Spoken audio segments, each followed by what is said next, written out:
මේ වීඩියෝ එක බලන්න ගත්ත ඔයාගේ මේ වෙලාවෙත් ඔයාගේ සොහනේ වල කැපෙන ගමන් තමයි ඉන්නේ.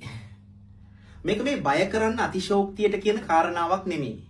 ඇත්තටම කෑම නිසා මෙච්චරම ලෙඩ වෙන, කෑම නිසා මැරෙන්නම වෙන જાතියක් ලෝකෙ කොහෙවත් නැතුව ඇති.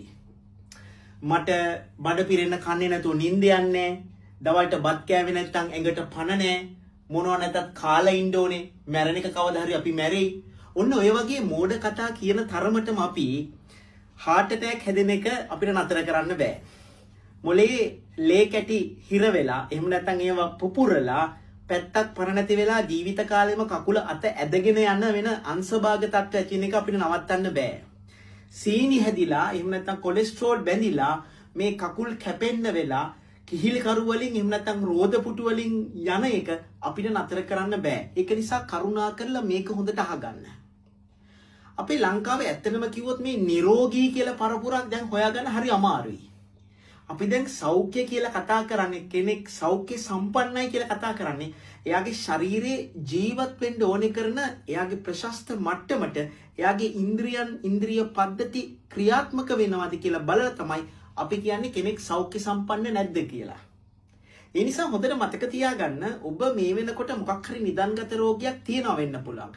එහෙම නැත්නම් බොහෝ වෙලාවට නිදන්ගත රෝගයක් මේ වෙලාවේ ඔයාගේ ඇඟේ හැදීගෙන එනවා. හැබැයි ඔයා ඒක දන්නේ නැහැ. මේ නොදන්නකම නිසා සහ නොදැනෙනකම නිසා අපි අනිවාර්යයෙන්ම විසඳ ගන්න බැරි, සුව කරන්න බැරි නිදන්ගත රෝගයක් උරුම කරගන්නවා. ඒක නිසා මේ ටික හොඳට අහගන්න. ශරීරයට ශක්තිය ගන්න අපි ආහාර වලින්. මේ ආහාරවල ප්‍රධාන මූලාශ්‍රය, ශක්ති මූලාශ්‍රය තමයි කාබෝහයිඩ්‍රේට්. ශ්‍රී ලාංකික වෙච්ච අපි අපේ බත් වලින්, අපේ පාන් වලින්, ඒ කියන්නේ අපේ පාන් පිටි වලින් තමයි අපේ ප්‍රධාන ශක්ති මූලාශ්‍රය අපි සපයගන්නේ. හැබැයි අවාසනාවට අපි කන ප්‍රමාණයට වඩා අපි දහනය කරන්නේ ඉතාමත්ම සුළු ප්‍රමාණයක්. ඉතින් මේ කන ටික ශරීරයට දෙයක් කරගන්න බැරුව ඒවා තෙල් බවට පත් වෙනවා. එහෙම නැත්නම් සීනි පාලනය කරගන්න බැරි තත්ත්වයට පත් වෙනවා. ඔයාගේ ඇඟේ සීනි වෙනුවෙන් මහන්සි වෙන ඉන්සියුලින් කියන හෝමෝනය අනේ තමන්ට කරන්න පුළුවන් උපරිමය කළා අක්‍රියතාවයට පත් වෙනවා. එහෙම නැත්නම් ඉන්සියුලින් ක්‍රියාත්මක වීම සාමාන්‍ය විදිහට සිද්ධ නොවි ඔයගලන්ට දියවැඩියාව හැදෙනවා. රුධිරවල තෙල් මට්ටම් වැඩි වෙලා ඔයාට කොලෙස්ටරෝල් හැදෙනවා. මෙන්න මේ දෙකම හැදුනට පස්සේ ඔයාගේ හදවත අක්‍රිය වෙන එක වත් නවත්ත ගන්න බෑ. ඔයාගේ වකුගඩු දෙක අක්‍රිය වෙන එක වත් නවත්ත ගන්න බෑ. ඒ නිසා වෙන්ම තමයි මේ අපි ගන්න ආහාර රටාව ගැන අපිට පොඩි අවබෝධයක් තියෙන්නට ඕනේ. අපි ඇත්තනම අපේ ශක්ති පරිභෝජනයේ ඉතාමත්ම වැඩි.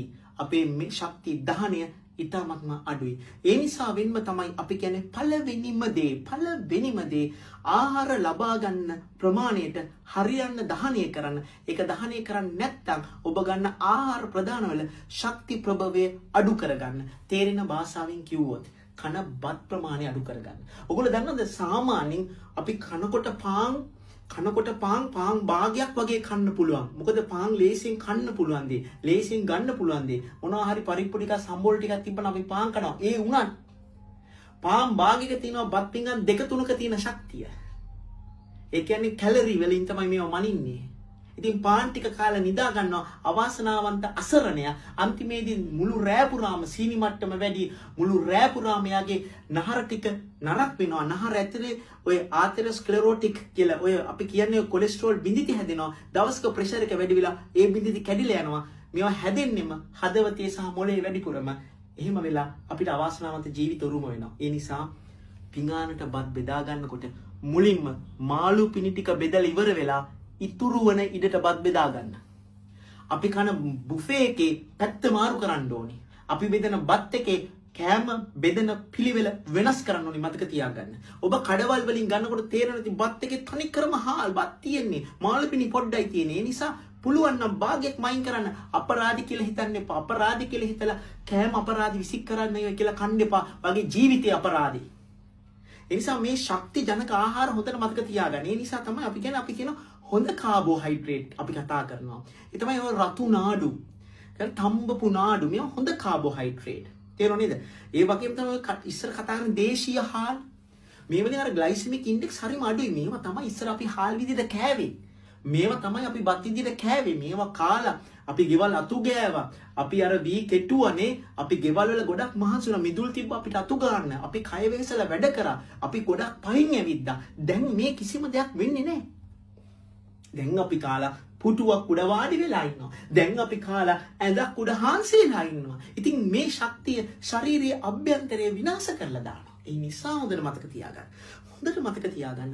පුළුවන් තරම් හොඳ කාබෝහයිඩ්‍රේට් ගන්න. මේ පිරිසිදු කරපු මේ පාම් පිටි, එහෙම නැත්නම් මේ පිරිසිදු කරපු සම්බ කැකුළු වගේ බත් මේවා කන්න එපා. මේවා ශක්ති ජනකයි.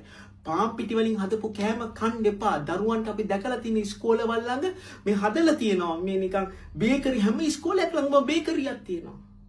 දවසක් උදේ උයන්න පරක් වුණා කමක් නැහැ. නමුත් පුරුද්දක් හැටියට දරුවන්ට පාම් පිටි පොවන්න එපා, කවන්න එපා.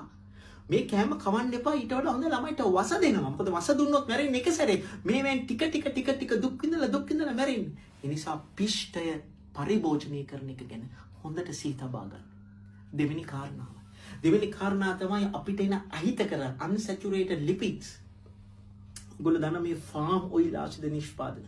ඕනම බිස්කට් එකක් ගන්න. එහෙම නැත්නම් ඔය කෑම කඩවල වල බලන්න තෙල් කොහෙන්ද එන්නේ කියලා. මේ හැම තැනකම ෆාම් ඔයිල් තියෙන මේ unsaturated තෙල් අපිට පුදුම විදිහට වැඩි අපේ ආහාරේ. ඒස අපි දකින්න අපේ රෝගීන්ගේ triglyceride level එක අහස උසට, LDL අහස උසට මේ අවුරුදු 20 ගණන් වල මේ දැන් මොහොතකට කලින් අවුරුදු 23 ළමෙක්ට සීනි, කොලෙස්ටරෝල්, ප්‍රෙෂර් වලට තුනමත් එක්ක පොතක් පටන් ගත්තා. වැඩිදුර පරීක්ෂණ සඳහා ඒව රෝහලට යොමු කළා. අපරාධි අවාසනාව වෛද්‍යවරු වෙන අපිට මේ වගේ ළමයින්ට පොත් පටන් ගන්න වෙන හැටි. දවසකට අලුතෙන් පොත් 5ක් 6ක් නම් පටන් ගන්න වෙනවාමයි මේ නිදන්ගත රෝගات එක්ක. නිසා මතක තියාගන්න. රෝගේ බැලඳුනොත් එතන ඉඳලා ඔබ වෛද්‍යවරයාත් එක්ක වැඩ කරන්න. නමුත් මම ප්‍රාර්ථනා කරන්නේ කවදාවත් මේ නිදන්ගත රෝගයක් ඔබේ නමට යටින් ලෙව ගන්න එපා. ඔබේ ආහාරයේ අතිශය ආහාර ගැන සැලකිලිමත් වෙන්න. එළවලු පලා වර්ග කිසි ප්‍රශ්නයක් නැහැ. මස් මාළු කිරි බිත්තර කිසි ප්‍රශ්නයක් නැහැ. ඇට වර්ග කිසි ප්‍රශ්නයක් නැහැ. නමුත් දිවට දැනෙන පැණි රස ඕනෑවට වඩා කන්න එපා. විශේෂයෙන්ම කෘතිම සීනි දාපු කෘතිම මේ බීම වර්ග ගෙදර ගේන්න එපා. මේ පළතුරු බීම ගෙදර ගේන්න එපා. ඔය ගහලා තියෙන ටැග් එකේ සීනි රතු පාටයි නම් කන්නවත් එපා. ඒ දිහා බලන්නවත් එපා. දරුවෙක්ට දෙන්නත් එපා. කෙනෙක් ගෙදර ආවත් සර්ව් කරන්නත් එපා.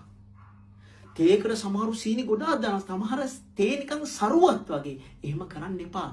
කටට සීනි හුරු කරගන්න එපා. පුළුවන් තරම් සීනි අඩු කරලා නැත්තරම නැති කරලා දාන්න. මේක වසංගතයක්.